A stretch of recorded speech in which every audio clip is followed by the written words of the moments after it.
what is the Ayodhya Alliance? I spent the whole of yesterday, of course, reading it, and my head's still spinning. It takes us from the Spinning good, spinning bad. good spinning. It takes us from DRDO to the Iron Pillar of Qutub Minar. It takes us from CERN to New Age battle tanks to fight the Chinese.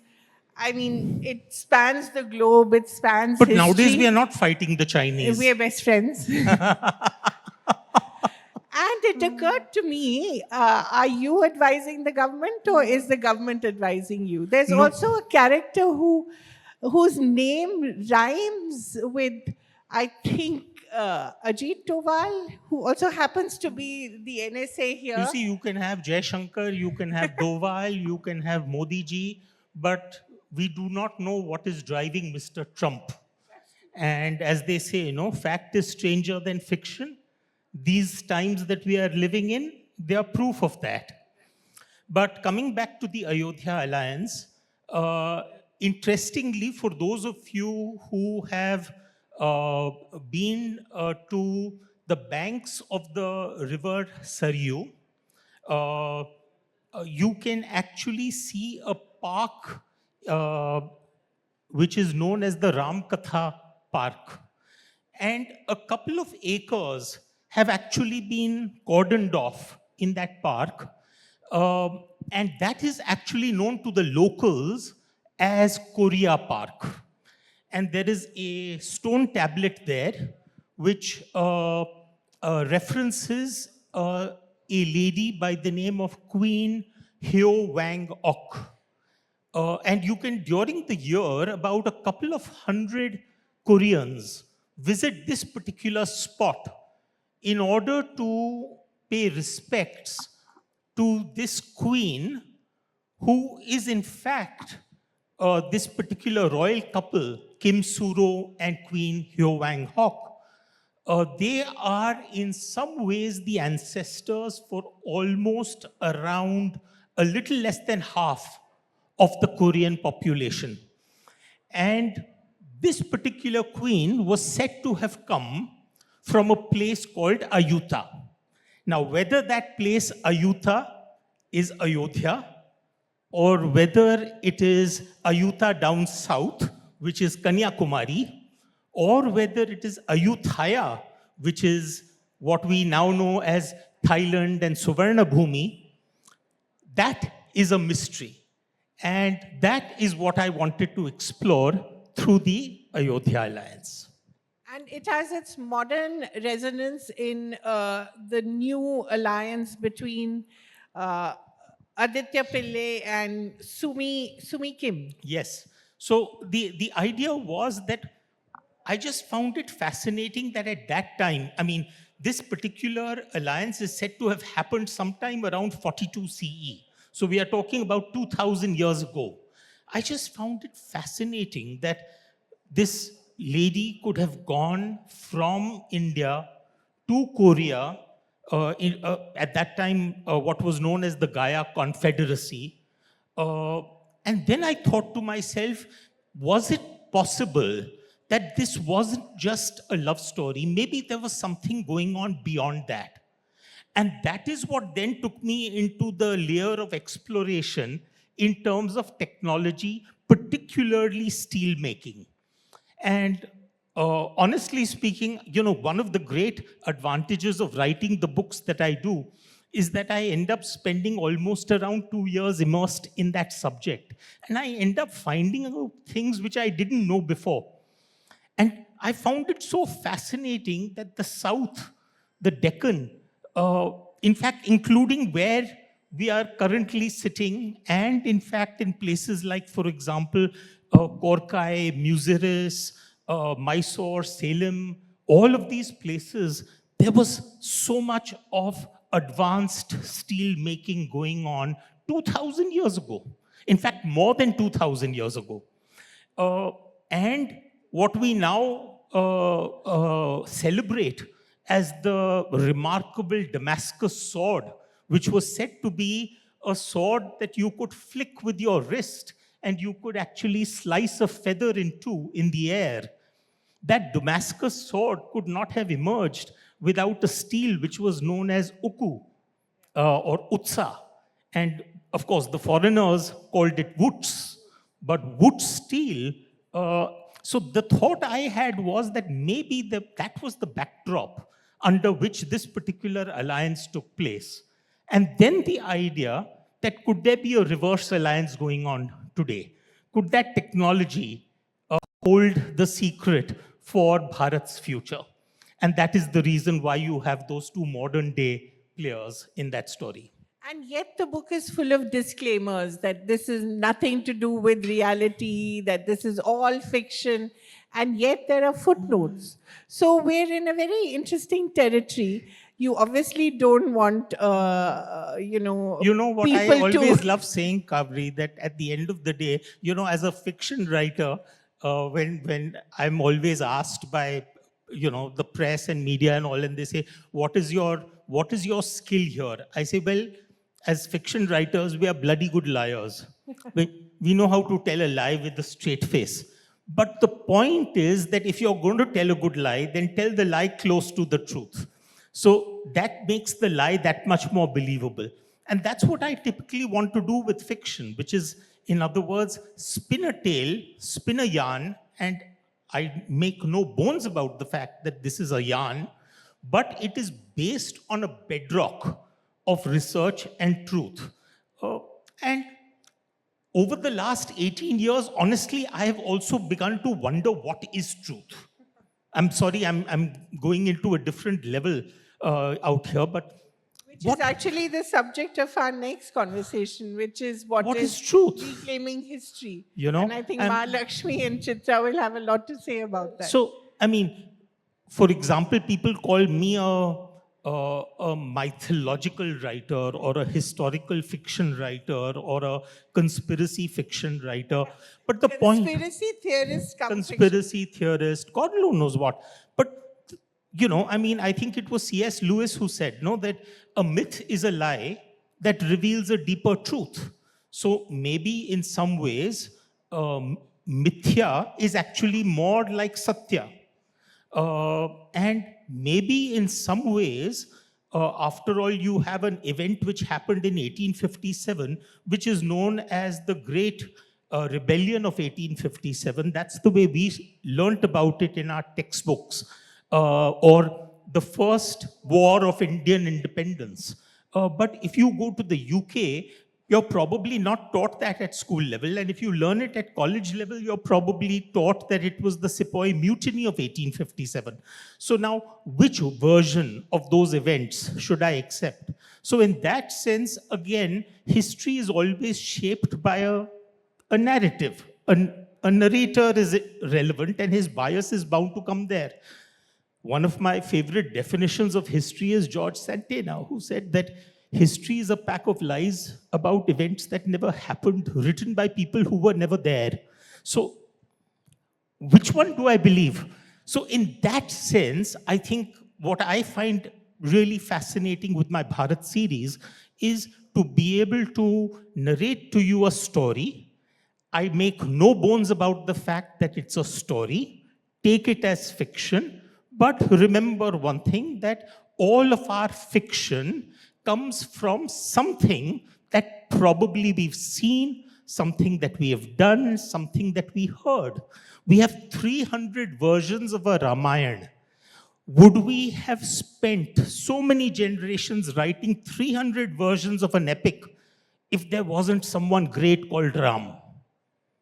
That's the only question I ask myself. You must be a nightmare for your editors. I mean, they must be having to cross-check each and Oh, yeah. every fact. Oh, And your lawyers. So, I mean, just to give you an example, the Ayodhya Alliance, of course, one part of it is that the book gets written. After the book gets written, then there is typically at least one or two rewrites which happen from my end. Then after that, it goes to, What, usually self-motivated or? yeah, typically to figure out that what is not moving a story. Where is the story dragging? Because the only intention that I have as a storyteller is that And this is what I even asked my editors, Kaveri, that ultimately, did you turn the page or did the page turn itself? I mean, so if you can get that right, then you've told a good story. Uh, so that's what I try and do during my rewrites. Then after that, the next step is that the book ends up with my own personal editor, not the publisher. So it will go through at least 1 or 2 rounds of editing with my editor. After that, it then gets passed on to another person who is simply my fact checker. His job is basically to tell me that I'm dumb. His job is to tell me I this hope does. he's paid well. No, he's more than whether he's paid well or not. He's the biggest pain in the you know what. So in this universe, if there is someone who really makes my life miserable, it is him. That this does not add up. This is logically inconsistent. This time period is wrong. This particular location was known as this at that time. So that is his job. Then after that, it moves to the editor within the publishing house. And that probably, again, goes back and forth at least a couple of times. So this is a long process. But I just want to take you back a bit to the Rosable line, which is where it all began. Tell people a little about that, and then that's really how you started on this mad journey of fact, fiction, and something in between. So Rosabal was very interesting because I wasn't going there to write a story. I was in There meaning Kashmir. Kashmir. I was in Kashmir. Probably this was around 2001, 2002, something like that. And I was in fact there specifically to attend the wedding of one of my father's family friends' daughters. So father couldn't make it. He said, "You go and attend for a day." I went. Unfortunately, my return flight that day got cancelled. uh, we were at the peak of terrorist activity going on there. So everything was completely silent. What was then known as the Oberoi Palace, which is now, I think, the Lalit, that was totally boarded up. The main hotel was boarded up. Only the annex was operating with about 10 rooms. If I walked through the passage, I could hear my own footsteps. It was so dark and eerie. On the second day, when my flight got cancelled, I told the driver, I said, take me to some interesting places because I'm now getting completely suffocated being in the hotel. He said, Saab, if you like, we'll go to Hazrat Bal. I said, I've been there before. He said, if you like, मैं Shankaracharya ले जाता हूँ. I said, I've been there. Chashma Shahi, I've been there. So I said, I've been to most of the places because as a child, I've been coming here for the last 20 odd years. So there's nothing. He said, will you go to Rosabal? I said, what is that? And that's when he ended up taking me into a district which is known as Kanyar. And in Kanyar, there is this very simple looking structure. Apparently going back and referencing a Muslim Pir from the 13th, 14th century known as Nasiruddin. Now, the thing is that when you go and you look at the structure from inside, you can see the direction of the burial. It is along the Mecca axis with the head pointing towards Mecca. But you can also see that there is a burial underneath that top burial. So in other words, there's a second body. Technically speaking, the first body because it's below. And that isn't along a Mecca axis, that is actually on an east-west axis. And the story is that the person lying buried there, the earlier burial is someone called Yuz Asaf, who came, and this structure was erected in his honor sometime around 112 CE, so around 2000 years ago. And he came to Srinagar, to Kashmir, to preach love, peace, and what have you. And when he died, he was buried there. Outside his burial, you can see a carving which shows a pair of human feet. And on that pair of human feet, you can see the cross marks, which are indicative of the points at which Romans would normally embed the nails of a crucifixion. So the common folklore around that location is that the person buried there is none other than Isa Masih. And of course, I was not a writer. I hadn't been trained for writing. We are talking What you were businessman, Banya. businessman, but My father is a Marwadi, my mother is a Banya. My father is from Jodhpur, my mother is from Kanpur. The only thing I was taught in life is that the two words important are debit and credit. So my total so like dictionary, Mr. Myra said earlier, so you the were total dictionary making was money out debit of and money. credit. Exactly. So I started looking at this story and I was fascinated. But And you do know that Kashmiris love stories, oh yeah, of but course. only And stories. and when you try and research a story like this, oh my God, the number of cups of kava you end up drinking because of the And fact you must have heard a different version of the same story from. from multiple Exactly. sources, We love doing multiple that. sources, of course. So, but that then became an obsession for the next 2 years. And Family thought this man has lost yeah, it. well, I was working, but I was researching. And then eventually it was my wife who said that, listen, you seem to be almost, you could say, an expert on this particular obscure location, as it were. So why don't you write something? And that's when I started writing a book. At that time, I didn't know it was going to be a novel. I just wanted to connect the dots. That, there was a Russian explorer called Nicholas Notovich who had come to India sometime around 1887. And he had had a fall from his horse. So he had landed up at the monastery in Ladakh. And out there, the chief Lama had shown him a scroll which showed that a young boy called Isa had come from Jerusalem in order to learn under the Buddhist masters. So I was wondering as to whether the lost years of Christ could be connected to the story of Rosabal. And that took me into a spin, and I wanted to connect all the dots. So I gave that 40 pager to my wife to read, and I said, tell me what you think. And she said, congratulations, you've discovered the cure for insomnia because it's so boring.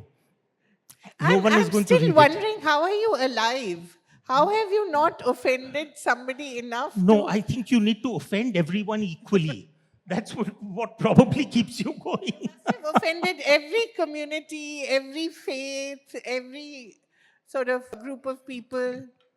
I attempt, whenever I'm writing my stories, to approach the subject with a deep sense of respect.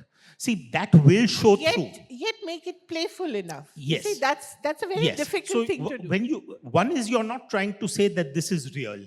One is you're saying this is fiction. Please read it as fiction. Number two, very important, is that you owe it to your reader that you invest the amount of hours that is needed in terms of getting your research right.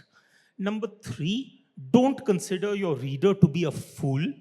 Uh, consider the book. Consider the book to be a starting point on a journey. Probably give them enough material so that they can go back on that journey if the topic interests them. And if you can do all of that, then they would realize that you're not attempting to be sensational. You're not attempting to sell books.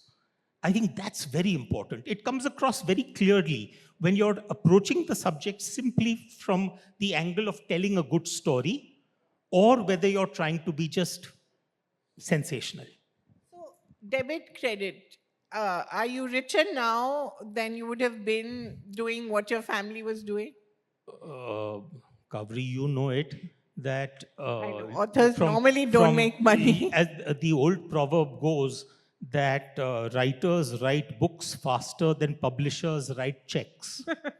So this is not an industry that you make money from.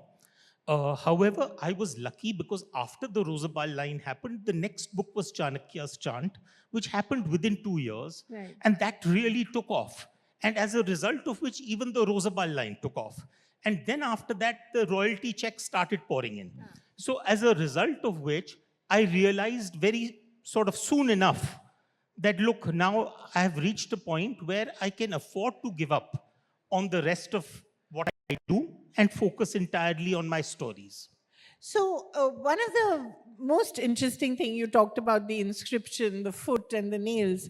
You have this inscription of the fish, the two fish, Yes. and it comes up again and again in various forms.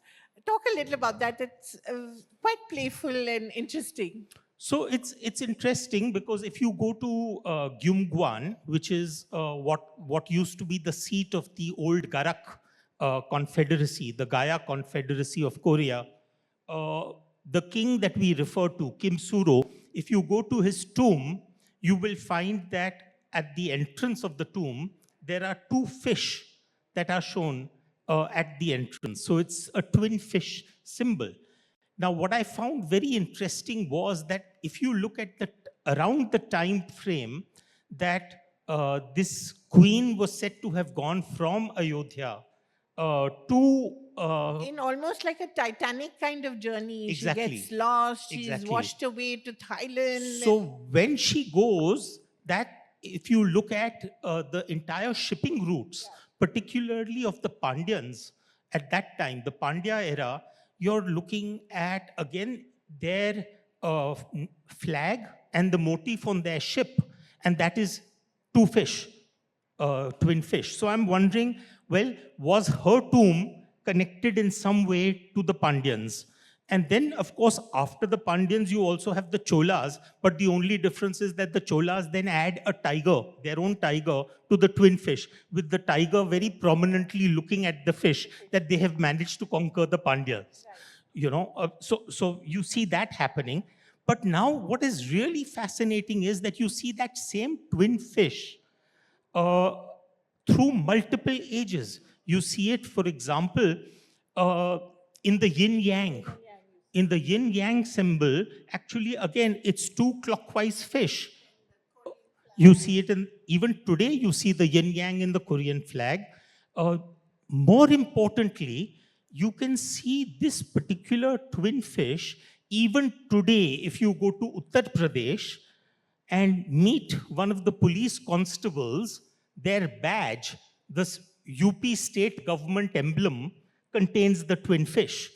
And of course, the ruling dynasty, the Mishra dynasty of UP, also has adopted the twin fish as their symbol. So there are many, many connections through that symbol. So I wanted to explain the movement of that particular symbology through the ages, following us up right up to today. If you go into Ayodhya or any of these UP buildings, you'll still find that that motif is very prominently featured.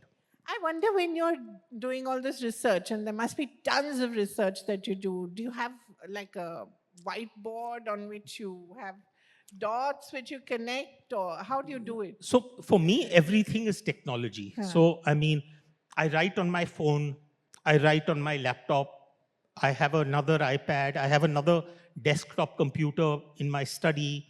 So, and all of them are connected on the cloud. So when I make a change here, it updates somewhere else. More importantly, I have a very, very big research bank. Uh, so, for example, one of the things which I find myself doing, which many people ask me that where do these ideas come from? All the time, whenever I'm having conversations, when I'm reading books, I'm watching a video, anything that strikes me as interesting, I will always reference it in my research bank.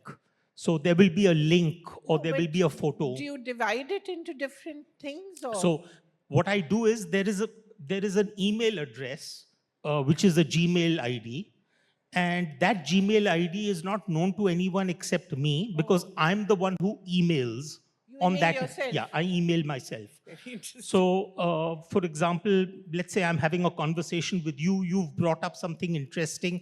I will email that today when I had this conversation, this was there. Or I came across an interesting YouTube video, then I'll send myself the link. I'm reading a book, I'll take a pic of a particular page and I'll send myself that link. And always when I'm sending it, I will send it with tags. Right. So that then I can go back 10 years later or 5 years later. I mean, that particular email ID has been active since 2005. So 20 odd years. So when did this idea first come up, the Ayodhya Alliance? Because it The- seems very contemporary. Yeah. You even have Operation Sindoor.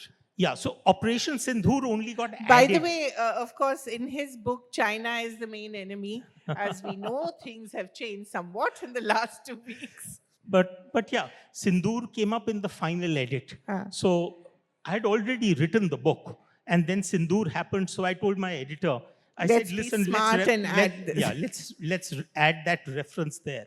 But beyond that, most of the material emerged primarily as a result of that chance conversation regarding Ramkatha Park and Korea Park. When you had gone to visit it. Exactly. Okay. So, with who? Yatindra Mishra or no? No, It was no, no. someone else. Well, Yatendra is a dear friend, but this conversation did not happen actually with him.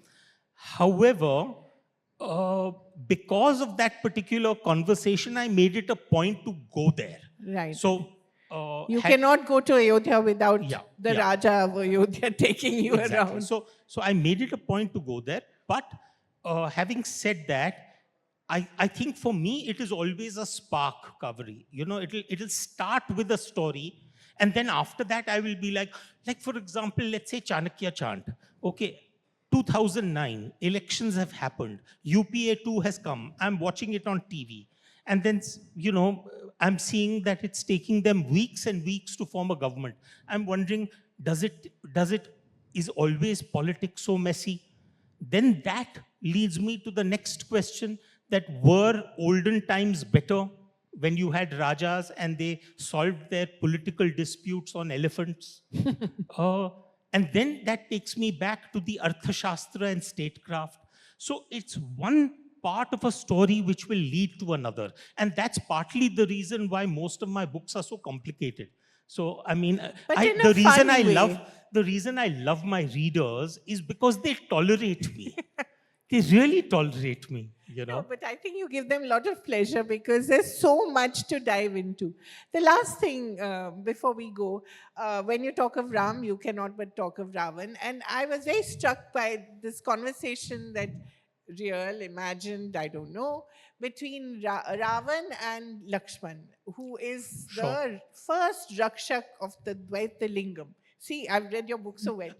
Tell me a little about Dvaita Lingam quickly, otherwise, I will have Diksha escorting me off the stage. No, we'll wrap it up quickly. The thought I had was that when we talk about most of our figures within the Purans, is it possible that when we were talking about these figures, we were actually trying to describe nature? So, for example, when we are talking of, let's say, the Big Bang happened 13.5 billion years ago, what in case at the time when the universe was expanding, we called that process of expansion Vishnu? What if eventually, when the Big Bang will lead to a big crunch, when the universe will once again collapse into a single point of energy, how is it possible that that process could be Shiva? So we call it creation and destruction, but actually it is referring to an expansion and contraction of sorts.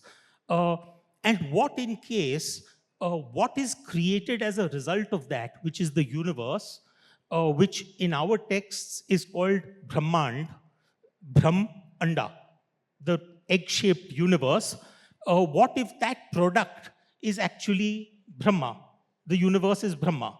So, in that sense, I wanted to describe that everything in the universe is actually, in some ways, a manifestation of duality of energy. So, you have hot and cold, you have positive and negative, you have north and south, you have east and west, you have so many different dualities operating. And what in case ultimately they boil down to simply two energy forms? And what if you could actually combine those two energy forms? What would happen? That's the Ayodhya Alliance. Wonderful. And Lakshman is the first Rakshak, appointed by no less than. Because I mean, we know that in the Ramayana, Ram tells Lakshman that Ravan is dying, and please go and stand by him so that he can impart a few words of wisdom. And Lakshman is horrified. He says, from him? And Ram says, no, just because he has done bad things does not imply that there is any lack of knowledge on his part. There is wisdom to be gained, so please go and stand by him. And Lakshman goes there and stands there, and Ravan does not say anything. And then Ram has to tell Lakshman that you're standing near his head, stand near his feet. And that's the time when Ravan starts talking. And then, of course, this is where the book actually starts from, Yeah. and it's where the book ends. Ends. Wonderful. I could go on and talk to you for hours just on this book, and I know that there's a whole Bharat collection out there. But thank you so much, and you speak as well as you write, most engaging and also But you fun. know, a lot.